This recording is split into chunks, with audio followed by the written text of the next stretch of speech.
अब देखिए, आम तौर पर बच्चों की उम्र में बच्चों के हाथों में खिलौने ज्यादा अच्छे लगते हैं। लेकिन दुनिया में एक ऐसा देश है जहां पैदा होने के बाद बच्चों को एक खास मकसद के लिए तैयार किया जाता है। जी हाँ, आप जो इन बच्चों को देख रहे हैं ना, इनकी उम्र भले ही 5 या 6 साल की है, लेकिन इनका जज्बा किसी फौलाद से कम नहीं है। बेहद ही कम उम्र में इन्हें ब्रूस ली जैसा ट्रेन किया जाता है। अब इन बच्चों के हौसलों के सामने बड़े से बड़ा इंसान का हौसला भी फीका पड़ जाता है।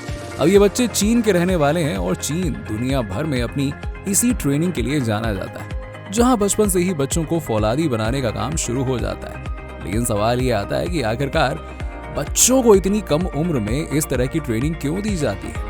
आज की इस वीडियो में हम आपको चीन में होने वाली एक खास किस्म की ट्रेनिंग के बारे में बताने वाले हैं, तो वीडियो को पूरा एंड तक जरूर देखिएगा। और हाँ, चैनल को सब्सक्राइब जरूर कर लीजिएगा और बेल आइकन दबा दीजिएगा। चलिए, चीन में जिस जगह पर इन बच्चों की ट्रेनिंग होती है उसका नाम है शाओलिन टेम्पल, जो चीन के हेनान प्रोविंस में स्थित है।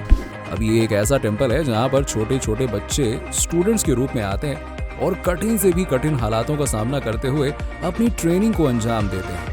अब देखिए, चीन में मौजूद ये शाओलिन टेम्पल पूरी दुनिया भर में अपने मार्शल आर्ट ट्रेनिंग के लिए जाना जाता है और कहा जाता है कि यहीं से मार्शल आर्ट की शुरुआत भी हुई थी। अब ये मंदिर चीन के हेनान प्रोविंस में है और सोंगशन माउंटेन पर 496 एडी में बनाया गया था। आज के समय चीन का ये शाओलिन मंदिर पूरी दुनिया भर में लगभग 40 से ज्यादा कंपनियों को स्थापित कर चुका है और जोरों शोर से पूरी दुनिया भर में बौद्ध धर्म पर प्रचार भी कर रहा है। अब वैसे तो दुनिया भर में कई अलग अलग ट्रेनिंग सेंटर्स मौजूद हैं जहां पर अलग अलग लड़ाई के फॉर्म सिखाए जाते हैं, लेकिन आखिर चीन के शाओलिन मंदिर में ही ऐसा क्या खास है। चलिए जरा एक बार इसके बारे में समझते हैं। अब देखिए, ये मंदिर हर मायने में काफी ज्यादा अलग है, क्योंकि यहाँ आने वाले लोगों को साधारण जीवन जीने की अनुमति नहीं होती है। इन्हें अपने सारे सुख सुविधाओं को त्यागना पड़ता है। एक तरह से उनका नाता पूरी तरह से दुनिया से कुछ समय के लिए टूट जाता है। जब तक वो यहाँ पर अपनी ट्रेनिंग को कंप्लीट कर रहे होते हैं तो यहाँ का माहौल आपको आम ट्रेनिंग सेंटर से बिल्कुल अलग मिलेगा। यहाँ पर आए लोग एक हफ्ते से लेकर 1 साल तक अपनी ट्रेनिंग को कर सकते हैं। अब दोस्तों, आपको जानकर हैरानी होगी कि किताबें और फिल्मों में हम कुंग-फू के बारे में जो कुछ भी अब तक पढ़ते आए हैं, देखते आए हैं, उसे यहाँ पर हकीकत में सिखाया जाता है। जी हाँ, इस जगह पर एक इंसान अपने शारीरिक श्रम के बलबूते अपने सेल्फ डिफेंस को कितना ज्यादा मजबूत कर सकता है, उसके बारे में यहाँ बहुत ही अच्छे ढंग से सिखाया जाता है। जो कोई भी यहाँ से मार्शल आर्ट या फिर कुंग-फू को सीख कर जाता है, उसे एक कसम दिलवाई जाती है कि वो इसका इस्तेमाल सिर्फ और सिर्फ अपनी आत्मरक्षा के लिए करेगा।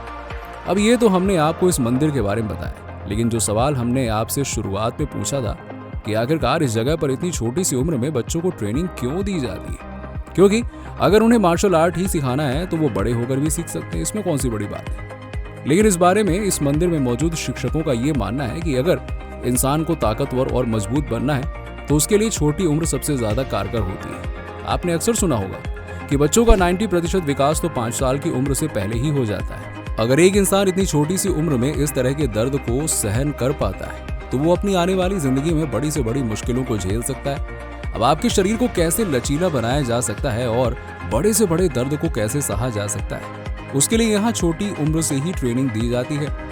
यहाँ सिखाने वाले शिक्षकों का ये मानना है कि यहाँ ट्रेनिंग कर रहे बच्चे जितना अभ्यास करेंगे उतना ही ज्यादा उनके दर्द सहने की क्षमता बढ़ेगी। यहाँ ट्रेनिंग कर रहे इन छोटे बच्चों का दिनचर्या भी काफी ज्यादा अलग होता है। सुबह सुबह 4 बजे यहाँ पर मॉर्निंग बेल बजाई जाती है। अब यहाँ पर एक प्रथा सालों से चली आ रही है और वो ये है कि सुबह 4 बजे अलार्म बजने के बाद बच्चों को मॉर्निंग प्रेयर के लिए इकट्ठा किया जाता है। अब आप जानकर हैरान हो जाएंगे कि इतनी छोटी सी उम्र में इन बच्चों का डिसिप्लिन गजब का है। ये अपने टाइम के काफी पक्के होते हैं और ये समय अनुसार अपने सारे कार्यों को करते रहते हैं। यहाँ का बच्चा अपनी स्ट्रेंथ और एंडोरेंस को मजबूत करने के लिए एकदम लगा रहता है और इसे करने के लिए यहाँ इस स्कूल में कोई भी एडवांस इक्विपमेंट्स आपको नजर नहीं आएंगे। यहाँ पर सारी ट्रेनिंग ट्रेडिशनल तरीके से ही कराई जाती है, जो काफी सालों से चलती हुई आ रही है। शरीर के हर हिस्से पर पारंपरिक तरीके से काम किया जाता है। इस शाओलिन मंदिर के कुंग-फू ट्रेनिंग में कई तरह के ऐसे मूव हैं जो आपको सिर्फ यहीं पर सिखाए जाते हैं और ये बच्चे धीरे धीरे करके इन सभी तौर तरीकों पर महारत हासिल करते जाते हैं। दोस्तों, यहाँ करी जाने वाली ट्रेनिंग इतनी ज्यादा खतरनाक होती है कि आम इंसानों के बस की तो बात ही नहीं होती है। आपके शरीर के हर अंगों को यहाँ पर मजबूत बनाया जाता है। जिसमें आपको गले से लेकर पांव तक का हिस्सा मजबूत होता है। अब अगर बात करें इंसान के गले को मजबूत करने की, तो यहाँ पर इसके लिए एक डंडे पर ट्रेनिंग कर रहे बच्चों को अपने गले को जोर जोर से मारना पड़ता है और ऐसा लगातार करने के बाद उनका गला इतना ज़्यादा मजबूत हो जाता है कि ये किसी भी बड़े भार को आसानी से झेल सकते हैं।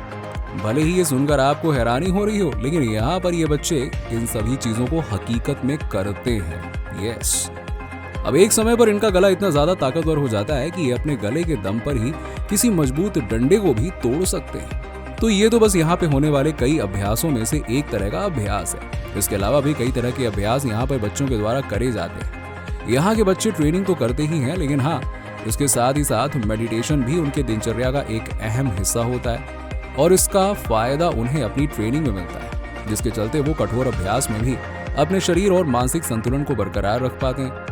यहाँ के बच्चे इतने ज़्यादा मजबूत हो जाते हैं कि वो अपने गले के दम पर हवा में लगभग 20 मिनट तक लटक सकते हैं और इस तरह की ट्रेनिंग को टॉर्टोइज ब्रीथिंग कहा जाता है।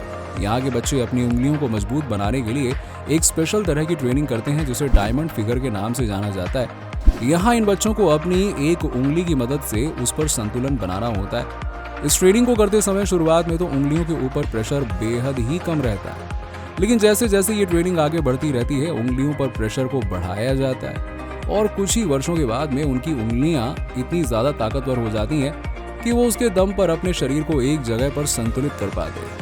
इस ट्रेनिंग को करने के बाद इन बच्चों की उंगलियां इतनी ज़्यादा मजबूत हो जाती हैं कि ये एक पेड़ पर 5 सेंटीमीटर से भी ज़्यादा गहरा छेद कर सकते हैं। जी हाँ, यहाँ तक कि इस तकनीक की मदद से ये बच्चे पत्थरों को भी 2 टुकड़े में तोड़ सकते हैं। सोचो कितनी ताकत है। जैसे जैसे समय बीतता रहता है इन बच्चों की ट्रेनिंग और भी ज्यादा कठोर हो जाती है। आप जिन सीढ़ियों का इस्तेमाल अपनी रोजमर्रा की जिंदगी में कर रहे होंगे, उन्हीं सीढ़ियों का इस्तेमाल करके यहाँ के बच्चे ट्रेनिंग करते हैं और ये बच्चे इन सीढ़ियों पर उछल उछल के चलते हैं और फिर ऊपर पहुंचने के बाद तेजी से नीचे की तरफ आते हैं और नीचे उतरते समय वो अपने पैरों का इस्तेमाल ना करते हुए अपने हाथों का इस्तेमाल करते हैं। और जब ये बच्चे इस तरह से नीचे उतर रहे होते हैं तो उनका घुटना जमीन से काफी ऊपर होता है। वैसे में आप सोच ही सकते हैं कि ये ट्रेनिंग कितनी ज़्यादा मुश्किल होती है। अगर हाथ फिसला तो सर फूटने का भी डर रहता है। अब देखिए, जो काम एक आम इंसान नहीं कर सकता है वो यहाँ ट्रेनिंग कर रहे बच्चों के लिए सिर्फ बाएं हाथ का खेल होता है। यहाँ के बच्चे एक छोटी सी सुई की मदद से एक शीशे में छेद करके उसके पार मौजूद गुब्बारे को फोड़ सकते हैं। इस अभ्यास को अंजाम देते समय सुई जरा सी भी नहीं मुड़ती है और ऐसे में आप अंदाजा लगा सकते हैं कि कितने परफेक्ट तरीके से अपने काम को अंजाम देते हैं और कितनी ज्यादा ताकत का इस्तेमाल होता होगा। दोस्तों, सालों से यहाँ पर बच्चे इस तरह की ट्रेनिंग करते आ रहे हैं और इतनी छोटी सी उम्र में इस तरह के हैरत अंगेज चीजों को अंजाम देना वाकई में बड़ा साहस भरा काम है। चीन का ये शाओलिन टेम्पल हमेशा से होनहार कुंफू मास्टर्स को जन्म देता आया है और यहाँ दुनिया भर से लोग इस कला को सीखने के लिए आते हैं। और इसी के साथ ही साथ हमारी आज की इस वीडियो में सिर्फ इतना ही। उम्मीद करते हैं कि आपको हमारा ये वीडियो काफ़ी पसंद आया होगा। पसंद आया तो जाते जाते आप इस वीडियो को लाइक और शेयर कर दीजिएगा ताकि इस वीडियो में 4 चांद लग जाएं और इससे हमारा भी हौसला बढ़ जाएगा और हम आपके लिए इस तरह की और भी वीडियो बना पाएंगे। चलिए, मिलते हैं आपसे अगली वीडियो में। वैसे हाँ, अगर आप भी कुछ ऐसी ट्रेनिंग वेनिंग करते हैं तो ज़रा नीचे कमेंट सेक्शन में बताइए कि आप कितने मजबूत हैं। चलिए, मिलते हैं आपसे अगली वीडियो में। Bye bye.